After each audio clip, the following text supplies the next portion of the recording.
गाड़ी लार पत्थर की जमीन पर टपकती है। जैसे ही वो विशाल बीस्ट हमला करने को तैयार होता है, 3 सिर वाला सरब्रस विकोर और ग्रेनोला के ऊपर झुककर खड़ा है। उसके चारों तरफ बैंगनी एनर्जी लहरा रही है। सिस्टम उसे 7 मीटर ऊंचा ए रैंक खतरा बताता है, जो अंडरवर्ल्ड से भागने वाली आत्माओं को चीर डालता है। विकोर शांत खड़ा है, हाथ में अपना रिवॉर्ड सैक ली, जबकि ग्रानोला डर के मारे हथियार कसकर पकड़े हुए है। ऊपर से बारगेस्ट हंसते हुए चिढ़ाता है, पूछता है, अब ये चैलेंज बैलेंस लग रहा है। अपने नुकीले दांत दिखाते हुए वो खुशी से कहता है, यही इस फ्लोर का फाइनल मिशन है। सरबरस दहाड़ता है, उसके चारों तरफ पर्पल लाइटनिंग चमकती है और गाइड बस एक ही बात दोहराता है, जिंदा रहो। उस भारी दबाव के सामने ग्रानोला का हौसला टूट जाता है। वो अपना हथियार गिरा देता है और घुटनों पर गिर जाता है। आंखों से आंसू बहते हुए वो हेल्पलेस होकर बीस्ट को देखता है और रोते हुए कहता है, वो अब और नहीं लड़ सकता। तभी विकोर अपने सैक से कुछ ऑर्ब्स निकालता है और सीधे अपने मुंह में डाल लेता है। ये देखकर ग्रानोला दंग रह जाता है। वो उन सख्त कैंडीज को चबाते हुए खाली सैक फेंक देता है और बिना रुके मॉन्स्टर की तरफ बढ़ता है।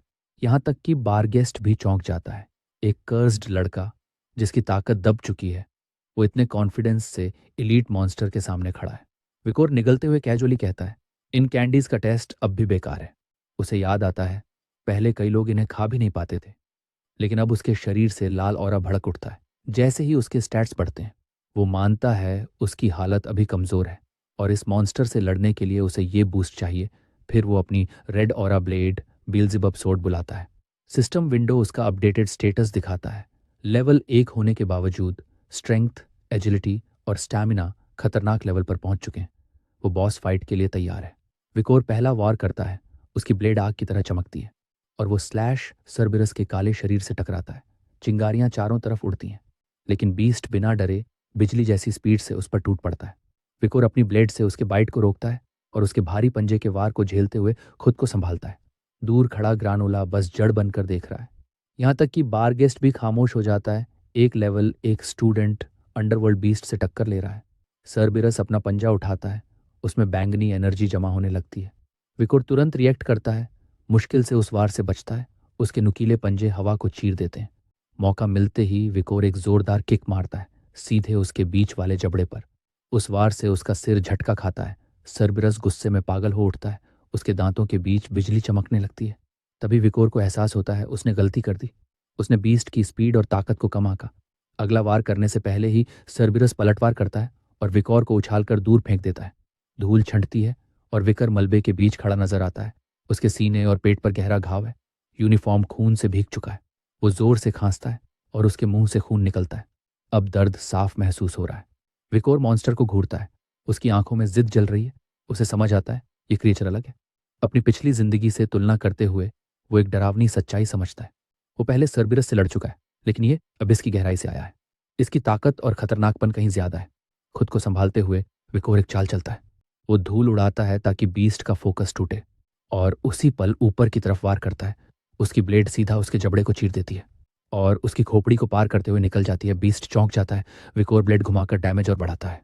फिर हथियार निकालकर पीछे कूद जाता है, दूरी बनाता है और काला खून चारों तरफ फैल जाता है। घाव के बावजूद सरबिरस गुस्से में दहाड़ता है। बिजली उसके शरीर में दौड़ती है। विकोर खुद को स्टेडी करता है, वो हार नहीं मानेगा। एक जोरदार दहाड़ के साथ वो विशाल हाउंड आगे झपटता है, तेज रफ्तार से जमीन को तोड़ता हुआ। विकोर भी पीछे नहीं हटता। वो सीधा उसकी तरफ दौड़ता है, अपनी चमकती ब्लेड उसके खुले जबड़ों में घुसाने के लिए। दोनों टकराते हैं और एक भयंकर विस्फोट होता है। लाल और बैंगनी एनर्जी चारों तरफ फैल जाती है। जमीन चकनाचूर हो जाती है। दूर खड़ा ग्रानोला डर के मारे चिल्ला उठता है। विकोर का नाम पुकारता है, जबकि धूल और मलबा सब कुछ ढक लेते हैं। कुछ पल के लिए सिर्फ सरबिरस की चमकती आंखें दिखाई देती हैं। फिर अचानक उसका शरीर ढीला पड़ जाता है और उसकी गर्दन से खून फूट पड़ता है। वो जमीन पर गिर जाता है। धूल साफ होती है।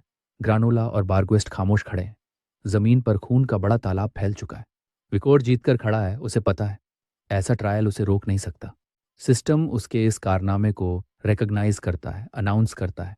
लेवल 1 वॉरियर विकोर पहला इंसान है जिसने हेलहाउंड पैक और ए रैंक सरबिरस को हराया और उसे बड़े रिवॉर्ड्स मिलते हैं। ग्रानोला बस वहीं खड़ा रह जाता है, शौक में, समझ ही नहीं पाता एक कमजोर आर्चर ने अकेले हेल का गार्डियन कैसे खत्म कर दिया। सरबिरस को घूरते हुए ग्रानोला की आंखों में यकीन नहीं आता। तभी धीरे धीरे उसे सच्चाई समझ आती है। उसे पहले से लग रहा था विकोर अलग है, लेकिन ये ताकत, इसका मतलब है वो हमेशा अपनी असली पावर छुपा कर रखे था। पास में तैरता हुआ बारगस भी हिल चुका है। वो हकलाते हुए पूछता है, क्या सच में विकोर ने सेरबरस को मार दिया? वो मानता है, उसने ऐसा पहले कभी नहीं देखा। विकोर उसकी हालत से बिल्कुल प्रभावित नहीं होता। वो ठंडी आवाज में सीधा रिवॉर्ड मांगता है। जब बारगेस्ट अनजान बनता है, विकोर साफ बोलता है, इतने बड़े मॉन्स्टर से कुछ वैल्यूएबल तो गिरा ही होगा। वो उसे घूरते हुए चेतावनी देता है, सही रिवॉर्ड दिए बिना डिफिकल्टी बढ़ाने की कोशिश मत करना। लेवल एक इंसान से निकलती खतरनाक एनर्जी देखकर बारगस्ट पीछे हट जाता है। घबराकर जल्दी जल्दी बोलता है, रिवॉर्ड तैयार है। वो तुरंत मेटल के बड़े बर्तन निकालता है जिनमें ग्लोइंग ऑर्ब्स भरे पड़े हैं। बारगेस्ट समझाता है, ये अर्ली स्टेज के रिवॉर्ड्स हैं। लाल स्ट्रेंथ के लिए, हरा एगिलिटी और नीला हेल्थ। ग्रानोला की आंखें चमक उठती हैं। वो एक्साइटमेंट में कहता है, इतने लूट से वो अभी स्ट्रांग हो सकते हैं। लेकिन विकोर बिना रुके उस ढेर में कुछ ढूंढता है और उसे वही मिल जाता है जो वो चाहता था। एक काला ऑर्ब। सिस्टम उसे पहचानता है, ब्लैक कैंडी, जो परमानेंट फिजिकल रेजिस्टेंस बढ़ाता है। विकोर जानता है ये बेहद रेयर है। फिजिकल रेजिस्टेंस सबसे मुश्किल मिलने वाले स्टैट्स में से एक है। वो बिना सोचे उसे खा जाता है। तुरंत उसके शरीर से रोशनी फैलती है, उसके घाव भरने लगते हैं।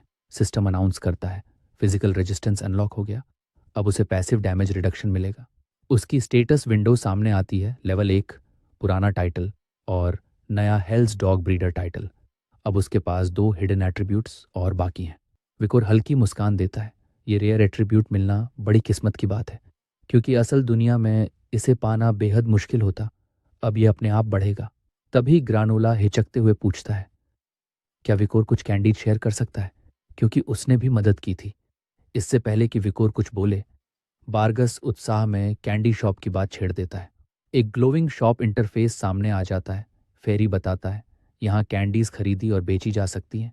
300 कैंडीज देकर एक गोल्डन कैंडी मिलती है, जो तुरंत एक लेवल बढ़ा देती है, और लेवल बढ़ने से सारे स्टैट्स भी बढ़ते हैं। विकोर उस विंडो को ध्यान से देखता है और तुरंत समझ जाता है, ये पूरा ट्रैप है। टावर जानबूझकर कैंडीज देता है ताकि लोग जल्दी लेवल अप करें। अगर उसे बस अपनी पुरानी ताकत चाहिए होती तो ये सही लगता। लेकिन उसे पुराने हीरोज की यादें याद हैं। टावर हमेशा अंडरडॉग को ज्यादा रिवॉर्ड देता है। जब कोई कमजोर दिखने वाला बड़ा काम करता है, उसे ज्यादा फायदा मिलता है। आगे आने वाले बॉसेस को सोचते हुए वो समझ जाता है सिस्टम का खेल क्या है, क्योंकि वो अभी भी लेवल 1 है। सिस्टम उसे हमेशा कमजोर ही मानेगा, चाहे उसकी असली ताकत कितनी भी हो। अगर वो लेवल 1 पर रहकर हाई रैंक मॉन्स्टर्स मारता है तो उसे सबसे रेयर रिवॉर्ड्स मिलते रहेंगे। इसलिए वो फैसला करता है, लेवल अप करना उसकी स्ट्रैटेजी के खिलाफ है। वो फेरी का ऑफर ठुकरा देता है, कहता है बाद में देखेंगे। बारगेस्ट निराश होकर मान जाता है। अचानक जमीन कांपने लगती है, कोर्टयार्ड टूटने लगता है। सिस्टम अनाउंस करता है, सेकंड फ्लोर खत्म हो चुका है और अब सिर्फ 69 सर्वाइवर्स बचे हैं। सबको अगले ट्रायल के लिए एक जगह भेजा जाएगा। जमीन पूरी तरह टूट जाती है और विकोर, ग्रानोला और फेरी एक वॉर्टेक्स में गिरते हैं, जो उन्हें और नीचे खींच ले जाता है। गिरते हुए विकर की आंखों में डिटर्मिनेशन चमकता है। सिस्टम कंफर्म करता है वो अब 3rd फ्लोर पर पहुंच चुके हैं, फेमिलियर लैंड का दूसरा हिस्सा। आगे के खतरों के लिए तैयार होते हुए सिस्टम उसका नया स्टेटस फाइनलाइज करता है। उसके स्टैट्स और रेजिस्टेंस के साथ हेल्स डॉग ब्रीडर टाइटल भी जुड़ जाता है। अब उसे कैनाइन मॉन्स्टर्स के खिलाफ भारी डैमेज बूस्ट मिलता है और उसके अटैक्स के इफेक्ट्स और ज्यादा देर तक टिकते हैं, जिससे उसके वॉर और भी खतरनाक बन जाते हैं।